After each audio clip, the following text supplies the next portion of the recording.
직장인들은 보통 상여금이 나오는 달에 마음도 주머니도 여유가 생기죠. 네. 우리나라 사람들이 이 상여금을 어디에 쓰나 봤더니 빚 갚는 데 많이 쓰고 있다고요. 네. 지난해 4분기에 신용대출처럼 주택담보대출을 제외한 은행권의 기타 대출 잔액 1조 3천억 원이 줄었고요. 1월에도 1조 5천억 원이 또 줄었습니다. 우리나라 사람들 연말에 상여금을 받아서 신용대출부터 열심히 갚았다는 게 한국은행의 분석입니다.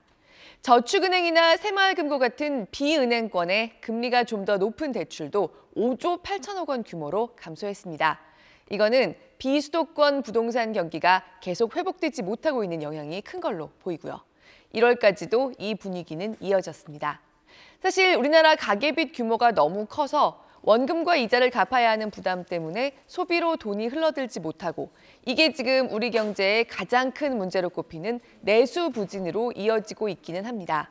하지만 GDP를 추월하는 규모의 가계빚, 이걸 좀 안심할 수 있는 수준으로 최소한 GDP 100% 밑으로 줄이는 게 일단 시급한데 가계가 대체로 건전한 금융 태도를 보인 연말 연초였다고 할 수 있습니다. 하지만 전체적으로 보면 여전히 가계대출은 증가 추세입니다.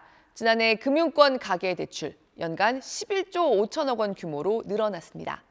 금리 상승기였던 2022년에 관련 집계를 시작한 지 처음으로 가계빚 규모가 좀 줄었는데요.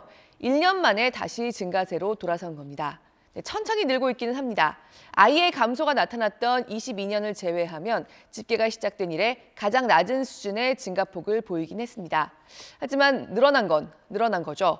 은행권 가계대출 규모 이제 1,100조 원을 넘어서면서 역대 최대 기록을 다시 썼습니다. 네, 증가폭이 줄어들었다는 건 다행인데 여전히 걱정입니다. 아무래도 이 주택담보대출 때문이겠죠?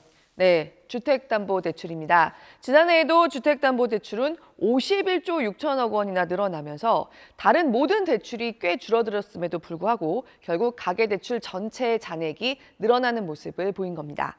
지난해 최종적으로 연간 43조 원 좀 넘는 규모로 풀렸던 특례보금자리론이 상당한 영향을 미쳤던 걸로 보입니다. 올해 들어서도 지난해와 비슷한 추세입니다. 은행권의 신용대출 1월에 1조 5천억 원 규모로 줄었지만요. 주택담보대출이 4조 9천억 원, 5조 원 가까이 늘면서 은행권의 가계빚 잔액이 계속 늘어나고 있습니다.